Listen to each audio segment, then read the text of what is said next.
का और ये बड़ी खबर जहां मथुरा से इस वक्त की बड़ी खबर आ रही है। पंडित प्रदीप मिश्रा ने नाक रगड़कर माफी मांगी है। राधा रानी विवाद के मामले में उन्होंने माफी मांगी है। अचानक बरसाना के मंदिर पहुंचकर उन्होंने माफी मांगी। साधु संतों ने माफी मांगने की मांग की। ये बड़ी खबर मथुरा से इस वक्त की बड़ी खबर आपको बता रहे हैं। बता दें कि पंडित प्रदीप मिश्रा ने राधा रानी को लेकर कुछ विवादित बात कही थी, जिसको लेकर साधु संत आक्रोशित हो चुके थे और पंडित प्रदीप मिश्रा से माफी की मांग कर रहे थे। उसके बाद ये जब साधु संतों का गुस्सा लगातार बढ़ता गया, उसके बाद प्रदीप मिश्रा अचानक से पहुंचे, बरसाना मंदिर पहुंचे पंडित प्रदीप मिश्रा और उन्होंने नाक रगड़कर माफी मांगी है। उनका कहना है कि साधु संतों के प्रेम के चलते वो यहां आए। अचानक बरसाना मंदिर पहुंचे और उसके बाद उन्होंने माफी मांगी।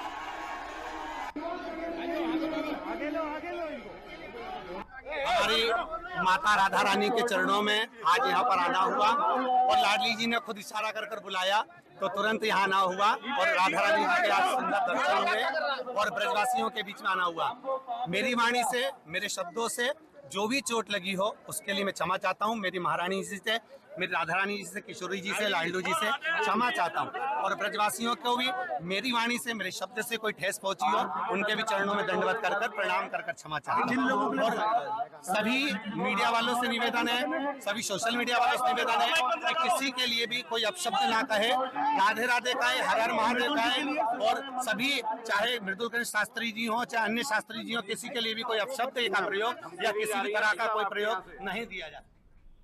तो साधु संतों का जब गुस्सा सातवें आसमान पर पहुंचने लगा तो उसके बाद पंडित प्रदीप मिश्रा अचानक से बरसाना के मंदिर पहुंच गए और नाक रगड़कर उन्होंने यहां पर माफी मांगी। लेकिन ये पूरा विवाद किस बयान से उपजा था, किस कथा से उपजा था, वो वीडियो आपको दिखाते हैं, देखिए। 16,108 रानी में राधा का नाम नहीं है और राधा के पति में कृष्ण का नाम नहीं है। राधा जी के पति का नाम क्या है? क्या नाम है राधा जी के पति का? अनय घोष। क्या नाम है राधा के पति का? अनय घोष। राधा जी की सास का नाम था जटिला, ननन का नाम था कुटिला। राधा जी का विवाह हुआ था ग्राम छाता। कहाँ की रहने वाली थी राधा? जम के बोलो। है बरसाना। पक्के में बरसाने की राधा नहीं थी, राधा जी थी रावल गांव की। बरसाने में तो राधा जी के पिताजी की कचेरी थी, इसमें राधा वर्ष में एक बार कचेरी पर जाती थी, इसलिए उसका नाम है बरसाना, वर्ष में एक बार आना। तो यहां देखिए, पंडित प्रदीप मिश्रा अचानक से बरसाना के मंदिर पहुंचे और नाक रगड़कर उन्होंने माफी मांगी। इसके अलावा उन्होंने ये भी कहा कि साधु संतों के प्रेम के चलते वो यहां पर आए।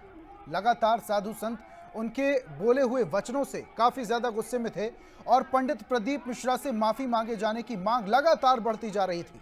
और जब ये मांग लगातार बढ़ती गई, उग्र आंदोलन अग्र रूप ये पूरी मांग लेती चली गई, तो जिसके बाद पंडित प्रदीप मिश्रा बरसाना पहुंचे, मंदिर में नाक रगड़कर उन्होंने माफी मांगी। ये तस्वीर आपको दिखा रहे हैं मथुरा की, जहां पर पंडित प्रदीप मिश्रा बरसाना पहुंचे और नाक रगड़कर माफी मांगी।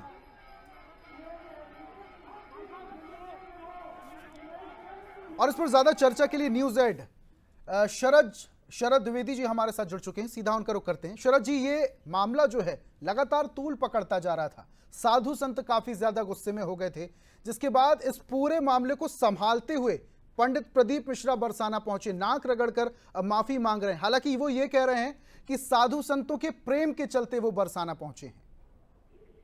निश्चित तौर पर एक कोई किसी कटुता के चलते पहुंचने का कोई औचित्य भी नहीं। और सनातन परंपरा एक ऐसी परंपरा है जहां क्षमा मांगने और क्षमा करने का बहुत ही समृद्ध इतिहास है। यहाँ किसी भी चीज को ग्रंथि बनाकर, कॉम्प्लेक्स बनाकर मन में रखने की न परंपरा है और न ही इसकी कोई मान्यता है। और यही वजह है कि कितनी भी बड़ी त्रुटि हो जाए, आपने देखा है कि सनातन परंपरा कहती है कि क्षमा मांगना प्रायश्चित की गंगा में स्नान करने की तरह है, प्रायश्चित की नर्मदा में स्नान करने की तरह है। और एक बार जो व्यक्ति खेद जताता है, शोक व्यक्त करता है, दुख व्यक्त करता है, शोक जताता है, तो प्रायश्चित की इसी गंगा में डुबकी लगाकर पवित्र हो जाता है। जी। पंडित प्रदीप मिश्रा ने एकदम समय अनुकूल कदम उठाया है।